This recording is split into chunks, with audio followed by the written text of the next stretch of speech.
Good evening, fellow adventurers. How are you today?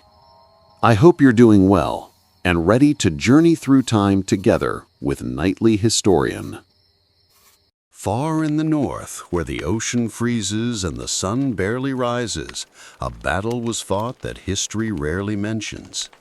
It wasn't waged in the fields of Europe or in the skies above cities, but on a sea of ice where silence was as deadly as gunfire.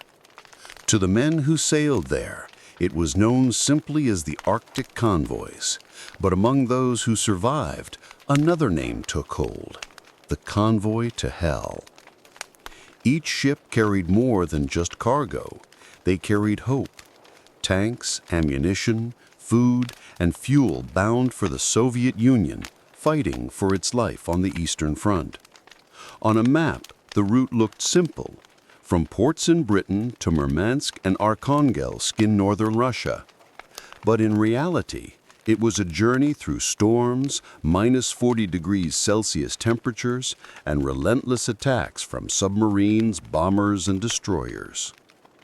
For many sailors, it was not a voyage, it was a death sentence. Imagine the cold so sharp it cuts through flesh. Waves as tall as houses crashing against iron decks, and the constant knowledge that at any second a torpedo could turn your world upside down. If you fell into that water, you had maybe 2 minutes before your body froze solid. One British sailor once said, "Better to burn than to drown. At least you die warm." The first convoys began in the winter of 1941. Britain and America knew that if Russia fell, the war would be lost. So they opened the most dangerous supply line in the world, through the top of the planet. Ships sailed in tight formation, hugging each other through the fog.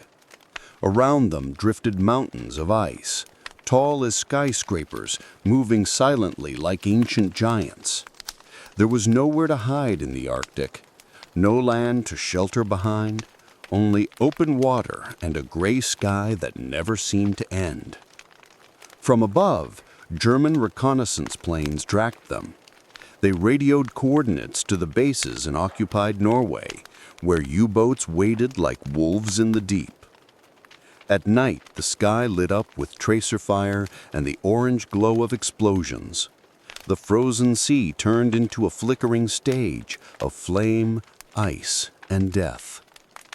Each convoy had a code: PQ-17, PQ-18, and so on. But to the men aboard, those letters meant only one thing: the odds of survival were shrinking.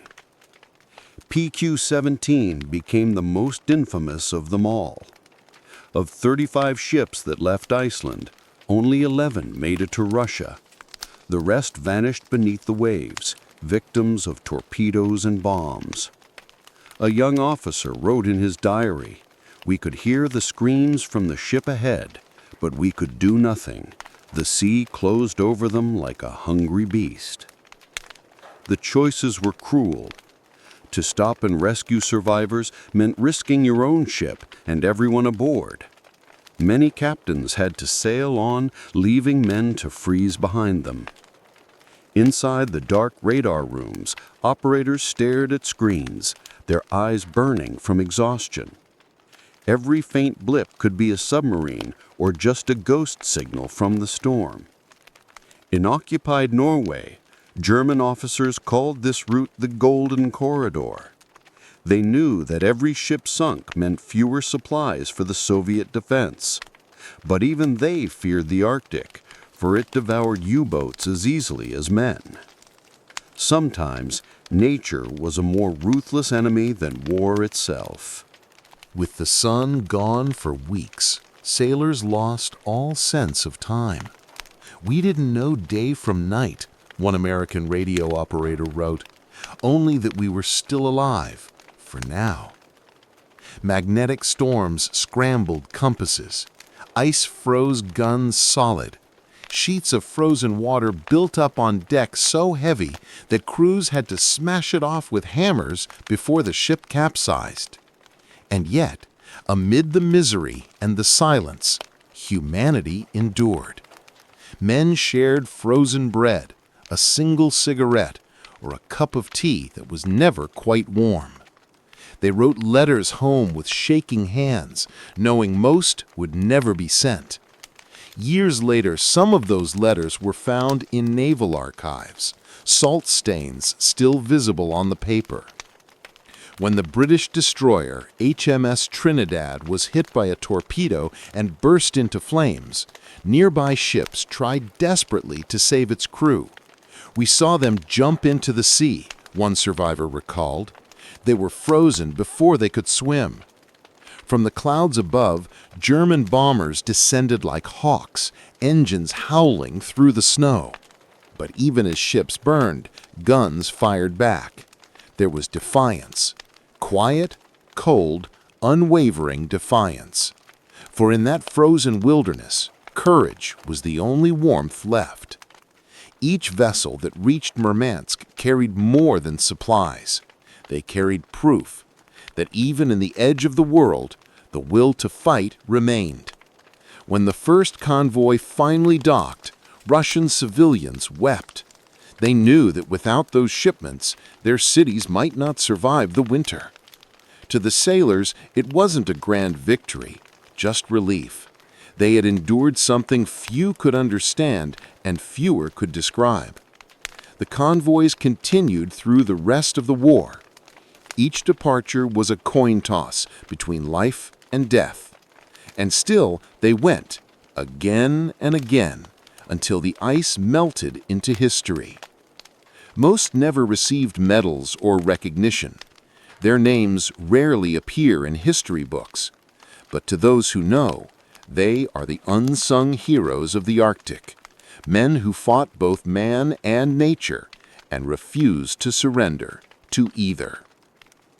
One historian later wrote, "The Arctic convoys were not a battle of strategy, but a battle of endurance, of human will against the cruelty of the elements." Every surviving ship became a symbol, a testament that bravery doesn't always roar. Sometimes it simply endures in silence. Today, the wrecks still lie at the bottom of the Barents Sea, covered in coral and frost. Among the twisted steel rest the memories of men who never returned home. If you dive deep enough, you might still find traces. A frozen clock stopped at 3:17, a rusted mug, a letter that never reached its destination. The Arctic keeps its secrets well. It has become a vast, silent graveyard, holding the courage of those forgotten sailors. Yet, history is beginning to remember them again. Museums in Britain and Russia now display their photos, their radio logs, fragments of ships brought up from the depths. One final note, found among the PQ-17 records, reads, "If we sink tonight, let the world know we did what we could." Their story is more than a tale of war. It's a meditation on endurance, sacrifice, and the will to survive when the world turns to ice. And, perhaps, hidden beneath the silence of the Arctic night, there remains one quiet truth, that even in the coldest place on Earth, the fire of human courage never truly dies.